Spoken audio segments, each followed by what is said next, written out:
When it comes to playing poker online, stats mean everything. And that is why I use CoinPoker. I'm going to show you all of the stats that they offer today. And honestly, guys, if you're using CoinPoker, you don't really need your own overlay that you would do on other platforms. Let's dive in and I'll show you exactly what I mean.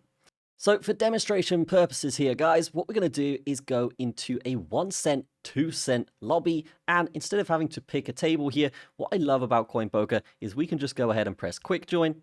And then, yes, select how much we want to put in, $2. And we've been put into a game almost instantly. So we're going to hit play next game. And what I really want to focus on today here, guys, is essentially all the stats that you can find about players and exactly what they mean. Now, of course, you're going to watch this video and you're going to learn everything. But if you do forget it, what I love about this is CoinPoker actually just show you what everything means as well here. So if you ever need a refresher, you can just click on it and it's going to tell you. We've got 10-4 here. Let's go ahead and check that because we have put a blind in. And you don't have to just click on people's names to see their stats. What we can do is hover over this little 40 icon here. It's going to show us some stat percentages right here. Now we've got a raise. We're going to fold this. Just let it go. Now first we have VPIP or VPIP. Now if we click this, it says short for voluntary put in pot. Refers to the frequency of players actually betting into the pot pre-flop, including small blind and big blind, unless the small blind or big blind calls or raises. So essentially pre-flop, if you are getting it in more, then this stat is going to go up. Now next we have a PFR or pre-flop raise. You can see here this is short for pre-flop raise, and refers to the frequency of players raising pre-flop. So in short, guys, very, very easy to understand that one. How often does someone raise when we are in the pre-flop stages? Got Jack 8 here. Let's just let this one go because we are under the gun. In the big blind here, let's just see what happens. We've got a nice min raise. We have a terrible hand. And luckily this guy raises, so we don't have to call his min bet. Now getting back to this, what is the next stat here? Well, we can see here that is 3-bet. So what does that mean? Well, basically it refers to how often players make a third bet pre-flop after the blinds and a raise. So you have the blinds, then you have a bet, and then you have a 3-bet. Now we have 10-9. Let's just go ahead and call this one. This guy on our left does seem a little bit loose, and we absolutely missed everything.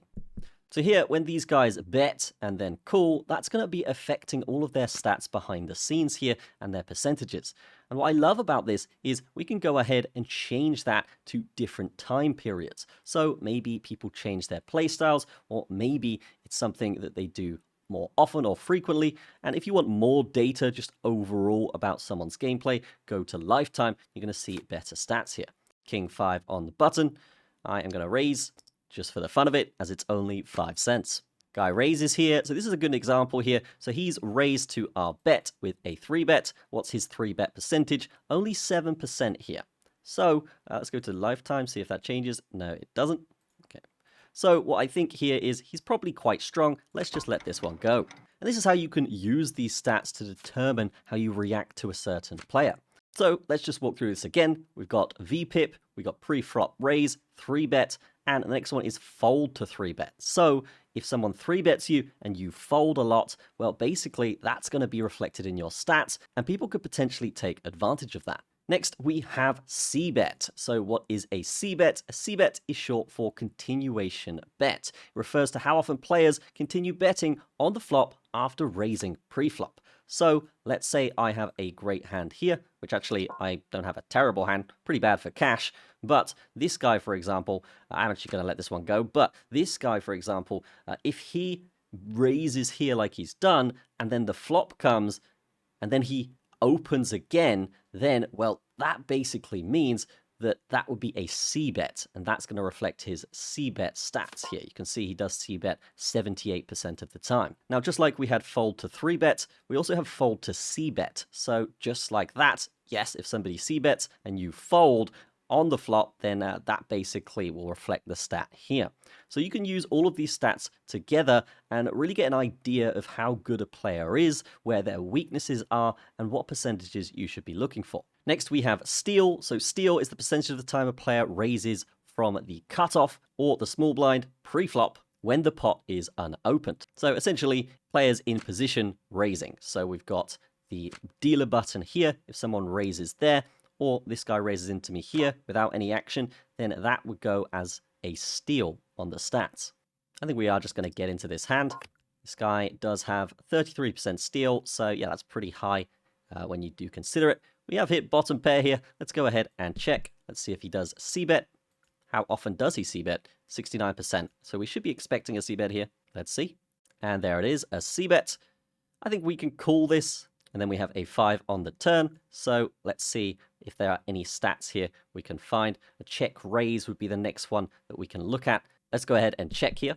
And he actually checked back, so we can't check raise him and explain that. And we do have an ace on the river, and I do think he has an ace. So this is unfortunate for us.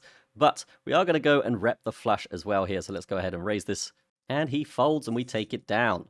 Nice, we have only lost 5 cents here today. But let's carry on. Oh, wait, we have ace-queen. But yeah, that's basically what check raise means. It means you check first, and then the person later on in the position puts a bet out, and then you go ahead and raise over that bet. It's kind of like a sneaky way to get more value. But let's go ahead and raise this one up 3x here, and we take it down. But those are all the stats, and just remember, you can see the percentages just by hovering over the card that's next to people's names. There are many more things on CoinPoker that I am going to be showing you in future videos, guys, but overall, hopefully you've learned something from this video, and you really just don't need overlays anymore because the tech is here from these guys to show you all of the stats. So that's something that's fantastic, and also, guys, we can see below that, we do have this, which is went to showdown, refers to how often players reach showdown after seeing the flop. And then we have WSD, which is short for won at showdown, refers to how often players win at showdown, right? So how often they are winning. And this is very important to be watching because if somebody goes to showdown a lot, potentially they bluff a lot, and that could be something that does help you out when you are head-to-head with someone. But hopefully you have enjoyed this video, guys. Drop a like on it. If you have any questions, I will answer that in the comments section. I will see you guys in the next video.